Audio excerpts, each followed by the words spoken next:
Hello.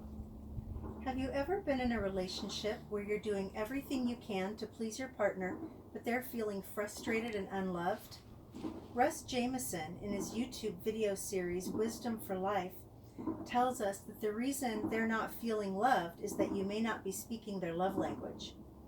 In the audience analysis a couple of weeks ago, you each said that it makes sense that since each of us is unique, we feel love in different ways, and we're not all the same. The 5 love languages offer insight into knowing ourselves better and understanding our loved ones in deeper, more meaningful ways, making us better partners, friends, and parents. Today I will cover what the 5 love languages are, why they're important, and how we can use them in our relationships. My primary source is Dr.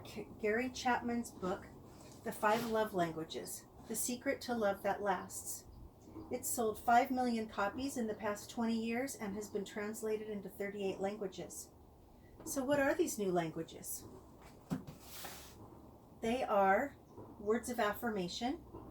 Words of affirmation would be using words to build a person up, acknowledging them, thanking them, giving sincere compliments, and showing appreciation.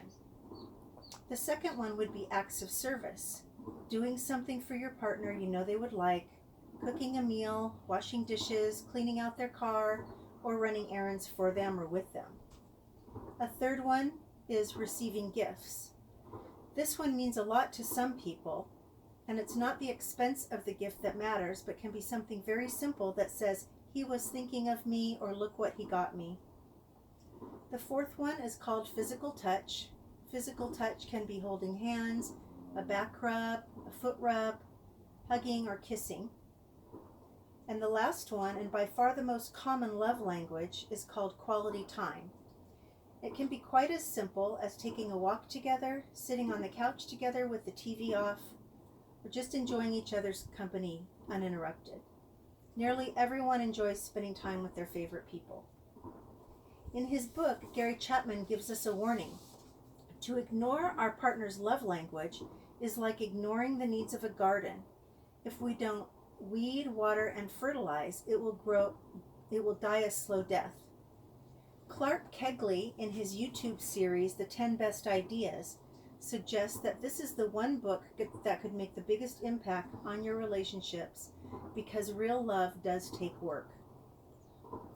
Now that we know a little about the languages, let's go deeper. Why is it important to know your own and your partner's? I'll start by telling you that each of us feel all 5 languages. We may be strongest in one or even 2, but we do feel all 5.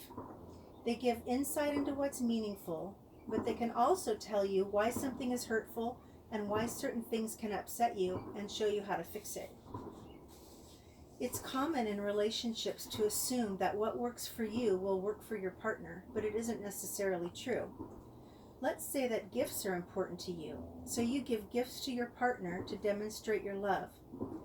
But gifts don't mean to them what they mean to you, so you don't receive the appreciation you expect, and your partner isn't feeling the love. Or physical touch may be your love language, but your partner needs to be built up with words of affirmation. Or their need is acts of service, and they'd love some help with their to-do list. We shouldn't assume that what works for us is the same for other people. Now, what can this look like in our relationships?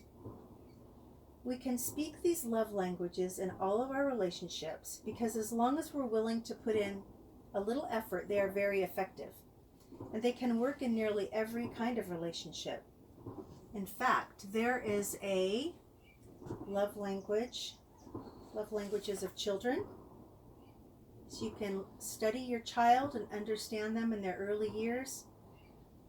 And there are also the 5 love language of teenagers, which can be a big help during the adolescent years. Gary Chapman also has a love languages for men, for singles, and also a military edition. We can show love in ways that people really feel it and get a lot of bang for our buck instead of just guessing at what someone wants or needs. Sometimes we have to initiate. We can first start by learning about our partner and then making deposits into their love tank or their cup. It's in our best interest because when our relationships improve, our quality of life goes up. As a final thought to those of you not yet married, may I suggest that when selecting a mate, you try to choose one who has a similar love language as you. It will simplify your life since you both will feel love in similar ways. The primary love language you speak is often the same one you'd need most to receive. For those of us already married, as we learn about our partner, we'll help our own marriages grow deeper and stronger and stand the test of time. If we were physically in class together, I'd leave you with some resources to take home. But instead, I'll encourage you to go to lovelanguages.com to learn more and take the love languages test yourself.